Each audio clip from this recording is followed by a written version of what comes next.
اس سے وہ شخص مراد ہے جو نماز پڑھتا ہے، روزے رکھتا ہے، صدقہ اور خیرات کرتا ہے اور اللہ تعالیٰ سے ڈرتا ہے کہ پتہ نہیں اللہ رب العالمین اس کے اس عمل کو قبول کرے گا، کیا یا نہیں کیا۔ اور سلف صالحین کے بارے میں آتا ہے کہ نیکیوں کو انجام دینے کے بعد اللہ رب العالمین سے قبولیت کے لیے دعا بھی کرتے تھے، جبکہ ہم اپنی اس صفت سے غافل ہیں۔ مومنوں کی یہ صفت ہوتی ہے۔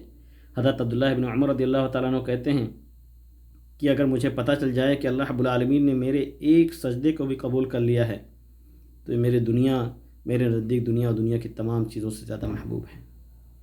تو چھٹی ذمہ داری ہمارے اوپر یہ عائد ہوئی کہ ہم اپنے اعمال کو انجام دینے کے بعد ہر اس چیز سے اس کو بچانے کی کوشش کریں جو اسے ضائع اور برباد کرنے والے ہوں۔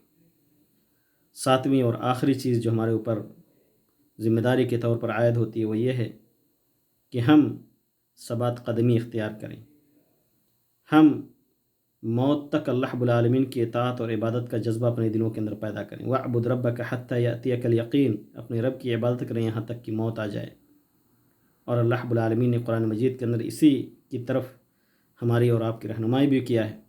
استقامت کا اللہ رب العالمین حکم دیتا ہے اور کہتا ہے کہ ان الذین قالوا ربنا اللہ ثم استقاموا، کہ یقیناً جن لوگوں نے کہا کہ ہمارا رب اللہ ہے اور پھر اسی پر جم گئے۔ ایک صحابی رسول نے نبی کریم صلی اللہ علیہ وسلم سے پوچھا کہ اللہ کے رسول صلی اللہ علیہ وسلم ایک ایسی چیز ہمیں بتلائیں کہ جس کو اگر میں اپنا لوں تو کسی اور سے سوال کرنے کی ضرورت نہ پڑے۔ آپ صلی اللہ علیہ وسلم نے فرمایا کہ قل آمنت باللہ ثم استقم، کہو کہ میں اللہ رب العالمین کے اوپر ایمان لایا اور پھر اسی پر ثابت قدم ہو جاؤ، یعنی اللہ رب العالمین کے دین پر چلتے رہو یہاں تک کہ تمہیں موت ہو جائے۔ تو یہ 7 ذمہ داریاں اللہ رب العالمین کے احکام کے تعلق سے ہمارے اوپر عائد ہوتی ہیں۔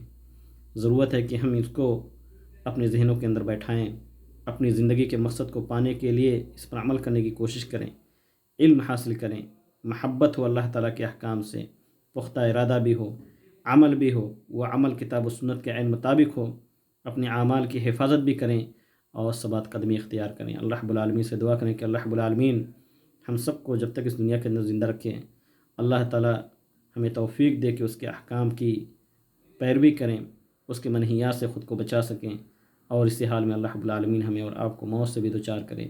جنت الفردوس میں اللہ رب العالمین ہم سب کو ایک ساتھ اکٹھا ہونے کی توفیق دے۔ آمین وآخر دعوانا الحمد للہ رب العالمین۔ السلام علیکم ورحمۃ اللہ وبرکاتہ۔